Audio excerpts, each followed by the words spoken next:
Pakistan embassy ముందు చిన్న గొడవైంది. మ్యాటర్ ఏంటంటే రేపే మనం ఇంకా పాకిస్తాన్ ఎంటర్ అయ్యేది. మన ఇండియా టు పాకిస్తాన్ రైడ్ లో ఈ రోజు డే 5. లగేజ్ అంతా ప్యాక్ చేసేసుకుని హోటల్ చెక్అౌట్ చేసేసి మేము పాకిస్తాన్ హై కమిషన్ దగ్గరికి స్టార్ట్ అయిపోయినాం. జస్ట్ 5 కిలోమీటర్స్ ఉంది, 10 మినిట్స్ వచ్చేసినాం. ఏం లేదు, ఇక్కడ ఒక చిన్న పేపర్ వర్క్ ఉంది కంప్లీట్ చేయాల్సింది, దానికోసం అని 3 గంటల తర్వాత అయితే పని అయిపోయింది. ఇంకా బయటకు వచ్చేసి వ్లాగ్ చేస్తున్నా అనమాట. ఇంతలోపు ఇగో ఈ అంకుల్ వచ్చేసిండు.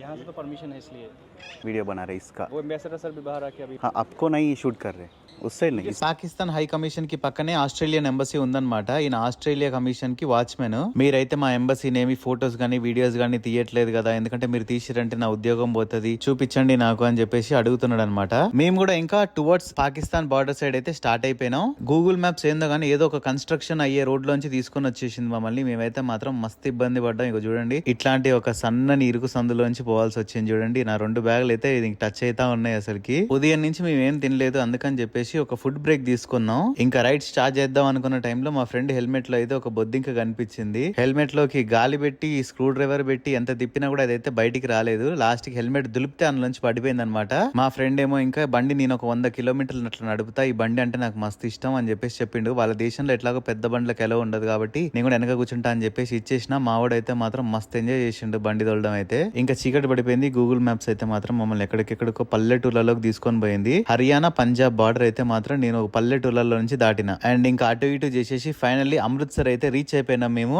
రేపే అనమాట మనం బార్డర్ క్రాస్ చేయబోయేది. నాకైతే ఫుల్ ఎక్సైటింగ్ ఉంది, ఎందుకంటే మనమే first Indian biker in the world to cross in to Pakistan with Indian registered motor cycle. నాకు మీ సపోర్ట్ కావాలి. ప్లీజ్ ఫాలో అండ్ సబ్స్క్రైబ్ చేసి సపోర్ట్ చేయండి. మళ్ళీ కలుద్దాం.